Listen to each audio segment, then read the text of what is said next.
Interesting question, important question. नया क्या सीखेंगे हम इसमें? Treatment of finance cost. Treatment of finance cost in depreciation accounting. Finance cost मतलब मैंने एसेट परचेज करा लोन पे, इंस्टॉलमेंट्स में। तो इंस्टॉलमेंट्स में अगर पे करा, सर हमने तो पढ़ा any expenditure incurred at the time of purchase of an asset is added to the cost of the asset. Sir no, but उसके एक एक्सेप्शन है, फाइनेंस कॉस्ट। क्योंकि एक तरह से है तो वो भी expense incurred to purchase the asset, क्योंकि आपके पास पूरे पैसे एक साथ नहीं थे, इसलिए आपने लोन लिया होगा। अब लोन लिया तो उस पर आपको इंटरेस्ट देना पड़ेगा। अब इंटरेस्ट की वजह से आपने कुछ एक्स्ट्रा खर्चा किया, तो क्वेश्चन है कि जो आपने एक्स्ट्रा खर्चा किया in the form of interest, वो एसेट की कॉस्ट में ऐड होगा कि नहीं होगा? तो फाइनेंस कॉस्ट एसेट की कॉस्ट में ऐड नहीं होती, तो उसकी ट्रीटमेंट अभी करेंगे। बहुत छोटी सी चीज है, मतलब पूरे क्वेश्चन में वो 5% यूज है उस चीज का, बट पॉइंट इज कि अगर नहीं आता तो वो गलत होगा। तो रूल रूल होता है, कॉन्सेप्ट कॉन्सेप्ट होता है, वो सीखने के लिए हम कर रहे हैं। क्या कर रहे हैं हम? इसमें सीखेंगे treatment of finance cost and depreciation accounting. On 1st July 2017, A company limited purchases second-hand machinery for rupees 20,000 and spends 3,000 on reconditioning and installing it. 20,000 का आपने एसेट खरीदा और 3,000 उस पर खर्च करा। On 1st January 2018, the firm purchases new machinery worth rupees 12,000, बाद में खरीदी। On 30th June 2019, the machinery purchased on 1st January 2018, second machinery की बात हो रही है, was sold for 8,000, and on 1st July 2019 a fresh plant was installed. Payments for this plant was made as follows: 1st July 19 5,000, 30th installments में payment हुई है, और जो पेमेंट 20 और 21 के, इट इंक्लूड्स इंटरेस्ट। तो इसमें बोल सकता हूं मैं इसको कि 5,000 plus 1,000 interest and 5,000 plus 500 interest. The company writes off depreciation at 10% original cost. Accounts are closed on 31st March. Show machinery account for the year ended 31st March 2020. यहाँ तक का मांगा है, ठीक है। तो अब ध्यान से देखेंगे जल्दी से वर्किंग नोट में। परचेज ऑफ मशीनरी M1 कब खरीदी? 1st जुलाई 17। 1st जुलाई 17, तो कौन से ईयर में आता है ये? 17-18। 1st जुलाई को खरीदी, अप्रैल में जून, तो ये फर्स्ट ईयर में कितने मंथ्स के लिए यूज हुई होगी? सिर्फ 9 मंथ्स। तो ध्यान देंगे कितने ही खरीदी? 20 प्लस 3, 20,000 प्लस 3,000, तो कितने की पड़ी आपको? 23,000। M2 कितने की खरीदी? M2 कब खरीदी? On 1st July 2018, the firm purchases new machinery worth rupees 12,000 on 1st January 2018. 1st January 18, ये कौन से ईयर में आता है? 2017-18, 17-18, 1st January 18, और जनवरी मतलब ये कितने मंथ्स के लिए यूज हुई? 3 मंथ्स। ये कितनी खरीदी आपने? 12,000।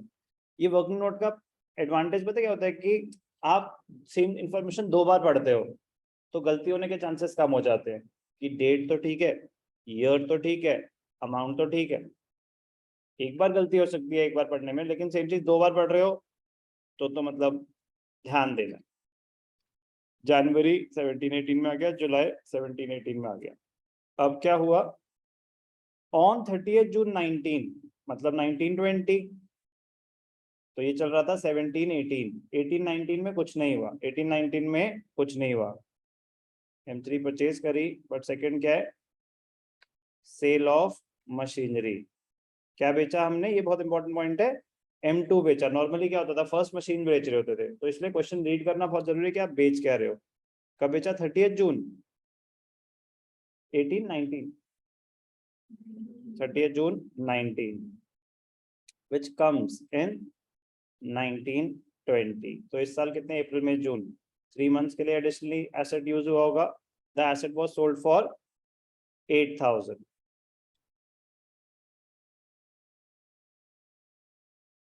and M3 was purchased on 1st July 19, which is again 1920. नया एसेट कितने का, ये बड़ा इंटरेस्टिंग पॉइंट है कि हमने कितने का खरीदा. हमने पेमेंट्स करी हैं 5 + 6 + 5, 5,500 इंस्टॉलमेंट्स में, 6 5 11 11 5 16,500 टोटल पेमेंट्स करी हैं, जिसमें से 1,500 तो इंटरेस्ट दिया है मैंने. तो एसेट की कॉस्ट कितनी रही होगी, 15,000. 3 साल में इंस्टॉलमेंट्स में टोटल पेमेंट आपने करी है 5 + 6 + 55, 16,500, जिसमें से उन्होंने खुद ही बताया कि 1,500 इज फॉर इंटरेस्ट. तो कॉस्ट ऑफ द एसेट कितनी मानी जाएगी, 16,500 माइनस इंटरेस्ट. तो interest is a finance cost, it is not added to the cost of the asset. तो वैल्यूएशन कैसे हुई समझ आया, प्रेजेंटेशन पे तो मैं अभी आ रहा हूँ, बट वैल्यूएशन कैसे हुई समझ आया. ठीक, ये जाके यूज होगा 1920 में. पहले कहानी जल्दी से हम शुरू करते हैं. तो ये तो थोड़ा सा लंबा हो सकता है, तो जगह और बना लेते हैं. फर्स्ट ईयर इज 1718, 2017-18 जुलाई 1 पहला एसेट कब खरीदा है, जुलाई 1 टू बैंक अकाउंट. M1 कितने का खरीदा है, 20,000 + 3,000. सेकेंड हैंड मशीनरी है तो उसकी रिकंडीशनिंग में अगर कोई खर्चा होता है तो it is added to the cost of the asset. जुलाई 1. फिर जनवरी 1 to bank account M2. M2 कितने का है, 12,000. तो ध्यान देना था कि दोनों ही फर्स्ट ईयर के. काफी लोग तो यही गलती कर चुके होते हैं. नॉर्मल एरर है कि जो ध्यान से नहीं कर रहा डेप्रिसिएशन, जो फोकस नहीं कर पा रहा. काफी बच्चे इनिशियली रिलेट ही नहीं कर पाते कि यार करना क्या है.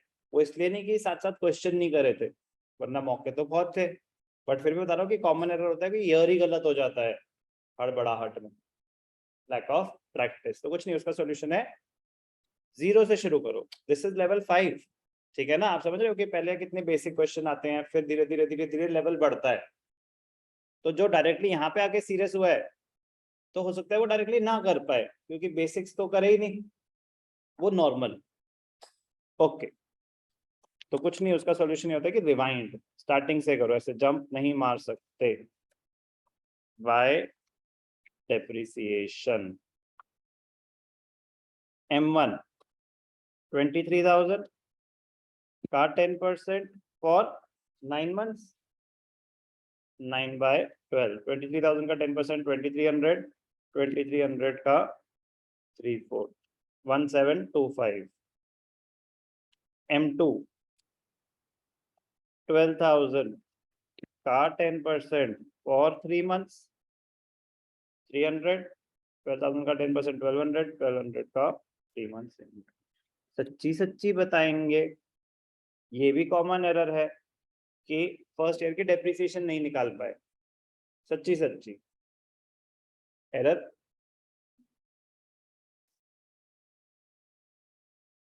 कोई हर्ज नहीं है एरर होना, बट झूठ मत बोलना. भी समझ आया जो मैं बोल रहा हूँ कि उसका कोई रीजन है कि ये कॉमन एरर्स हैं. तो बट आपने ये नहीं बनाया होगा लिख के. वर्किंग नोट बनाया कि नहीं बनाया,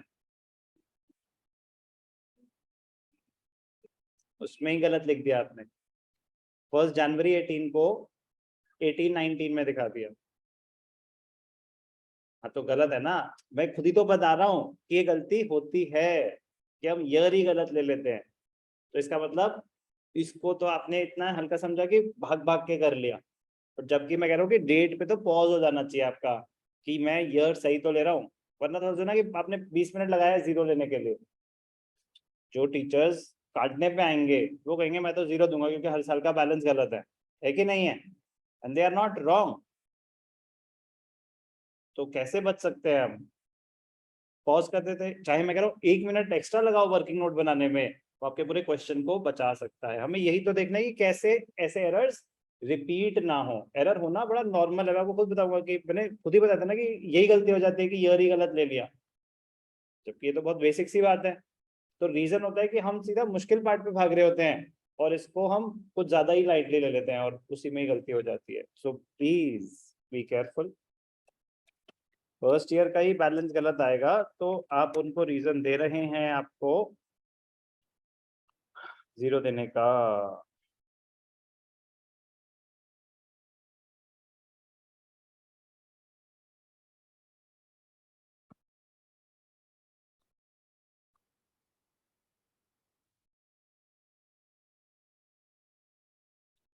आर्यन आपका सही था गलत था? मिस्टेक कोई भी हो, आंसर तो मैच नहीं करेगा ना बेटा। वो वहाँ आप ढूंढेंगे थोड़ी ना कि बेचारे से क्या गलती हो गई, ओहो ईयर गलत लिया है, बस चलो कोई नहीं इसको 90% दे देते हैं, ऐसा नहीं। अमाउंट मैच करेगा मार्क्स मिलेंगे, मैच नहीं करेगा नहीं मिलेंगे, as simple as that. Okay, so margin of error is 0। चलो, April 1 टू बैंक अकाउंट और to balance BD M1 M2। Question गलत नहीं होते, बस different level of concentration. Question मुश्किल नहीं होते, कंसंट्रेशन लेवल चाहिए होता है हाई। अब 18-19 में तो कुछ भी नहीं हुआ क्योंकि सीधा 19-20 की कहानी है, तो यही गलती हो जाती है।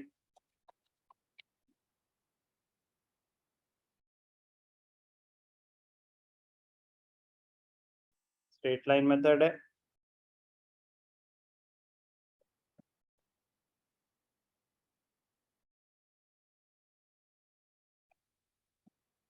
M1 23, अब तो पूरे साल ही यूज हुआ होगा, ओरिजिनल कॉस्ट पे निकालना है 1200।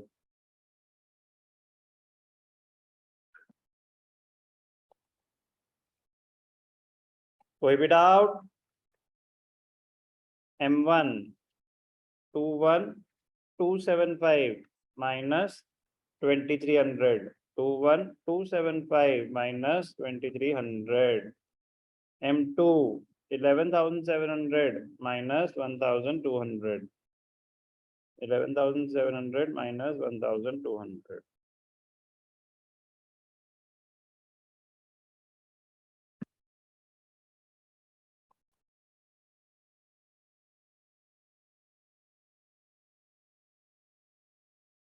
एटीन 19 में और कुछ हुआ नहीं हुआ।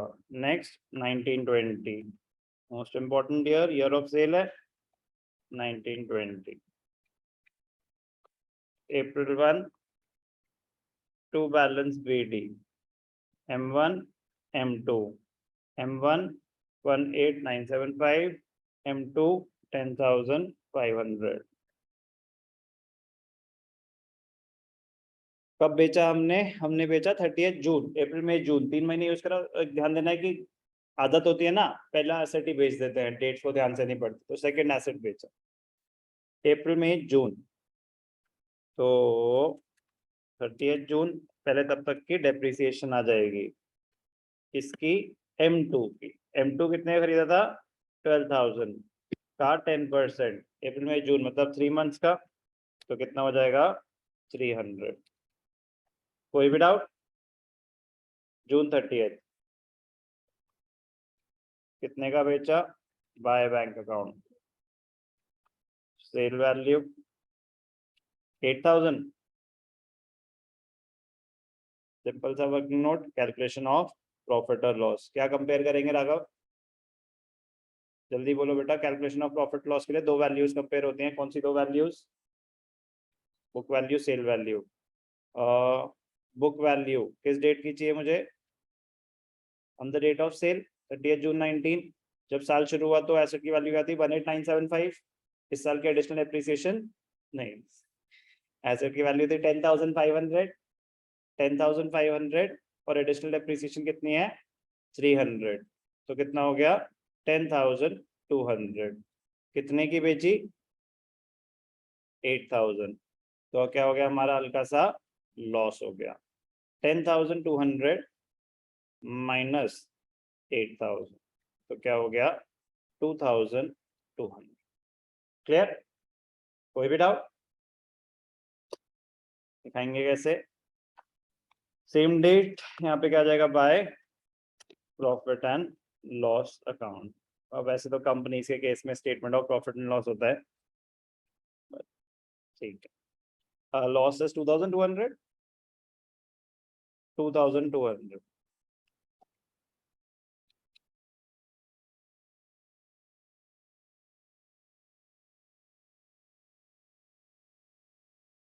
ये वाली madam,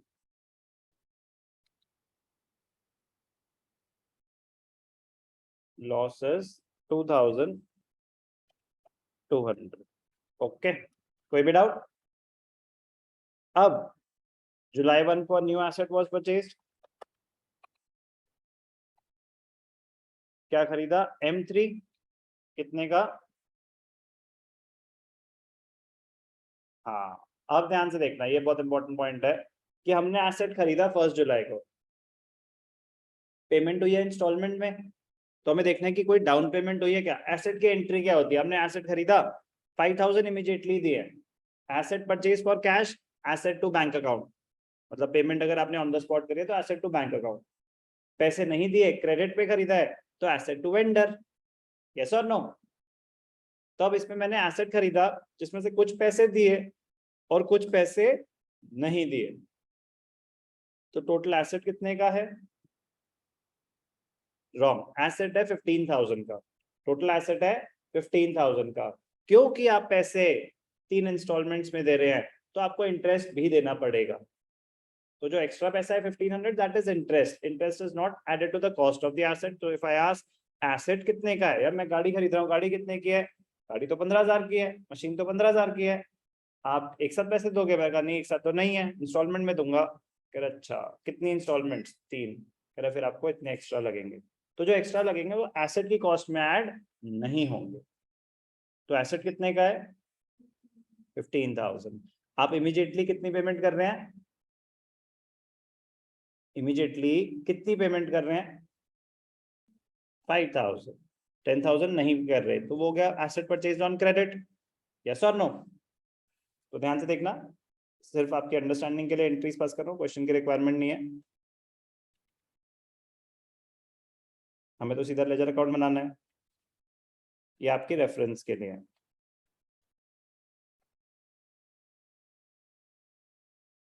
eight the time of purchase of the asset, जब आपने एसेट खरीदा होगा तो एंट्री क्या पास हुई होगी? Machinery account debited to bank account to vendor. अगर उसका नाम नहीं दिया हुआ तो हम वेंडर वर्ड यूज करते हैं एसेट्स के लिए। तो मशीनरी थी 15,000 की, 5,000 आपने पेमेंट कर दी, 10,000 क्रेडिट पे है, ये एंट्री पास करोगे? इतना जर्नल तो आता है हमें। अब at the time of payment of instalments, जब हम आगे जाके फ्यूचर में इंस्टॉलमेंट्स पे करेंगे, ये एंट्री कब की है? 1 जुलाई 19। आगे जाके नेक्स्ट पेमेंट आपने कब करी होगी? 30 जून 2020। कब पे करी होगी? 30 जून 2020। तो ये पेमेंट किसको करी होगी? वेंडर को। तो एंट्री देखना ध्यान से, vendor debited interest debited to bank account. आपने तो वेंडर के 10,000 ही देने हैं, तो लेकिन आप तो 6,000 प्लस 5,500 11,500 दे रहे हो, बट वेंडर के उसमें से फर्स्ट इंस्टॉलमेंट में 5,000 है, इंटरेस्ट कितना है? 6,000। ये एंट्री पास होगी फर्स्ट इंस्टॉलमेंट, सेकंड इंस्टॉलमेंट में सेम 500 आ जाएगा इंटरेस्ट। पॉइंट, जब मैं इंस्टॉलमेंट पे कर रहा हूं, जब मैं इंस्टॉलमेंट पे कर रहा हूं वेंडर को, क्या उसमें कहीं एसेट अकाउंट डेबिट हो रहा है? क्या उसमें कहीं एसेट अकाउंट डेबिट हो रहा है? नहीं हो रहा, तो इसीलिए वो एसेट अकाउंट का पार्ट ही नहीं है, वो तो सिर्फ एक पेमेंट है। एसेट तो यहाँ पे आ चुका है ना भाई, पूरा 15,000 ये एसेट अकाउंट में ऑलरेडी जा चुका है, तो डेप्रिसिएशन पेमेंट के बाद चार्ज आनी शुरू हो गया जब एसेट खरीद लिया तभी से ही। तो जब मैंने पेमेंट करी या नहीं करी उससे फर्क नहीं पड़ता, चाहे 5,000 दिए या 15,000 दिए, एसेट तो खरीद लिया ना, तो डेप्रिसिएशन 15,000 पे चार्ज होनी स्टार्ट हो जाएगी। समझ आई बात? कि जब हम पेमेंट करेंगे फ्यूचर में वेंडर को, उससे डेप्रिसिएशन का कोई लेना देना नहीं है, उससे एसेट का कोई लेना देना नहीं, वो तो बस एक मेरी लायबिलिटी सेटल हो रही है। ओके, तो presentation to bank account 5,000, to vendor 10,000, to bank account to vendor. कोई भी डाउट?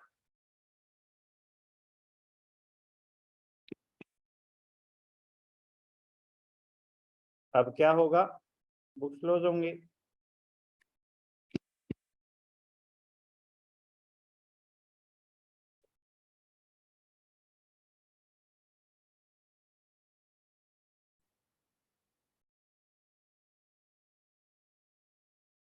डेप्रिसिएशन M1 बचा हुआ है मेरे पास, M1 कितने का था, 23,000,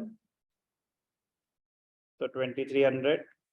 M2 जा चुका है, M3 मैंने अभी खरीदा है 15,000 का, तो 15,000 का 10% फॉर जुलाई खरीदा हमने 9 मंथ्स। कोई डाउट? तो 1,500 इंटू 9/12,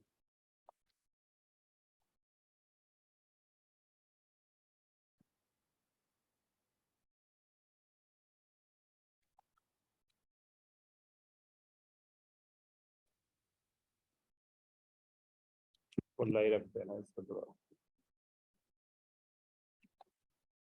क्वेश्चन खत्म हो चुका है। बाय बैलेंस कैरेट डाउन क्या है, M1 M3। M1 कितना हो जाएगा, 18,975 माइनस 23। M3 कितना हो जाएगा, 10,000 माइनस 1125। 31 मार्च 2020 तक का ही बोला था उन्होंने, 25,550। बैलेंस कैरी फॉरवर्ड कर लेंगे नेक्स्ट ईयर में। तो सिर्फ एक ही चीज सीखे हमने, बाकी सब कुछ तो रेपिटेशन थे कॉन्सेप्ट्स के।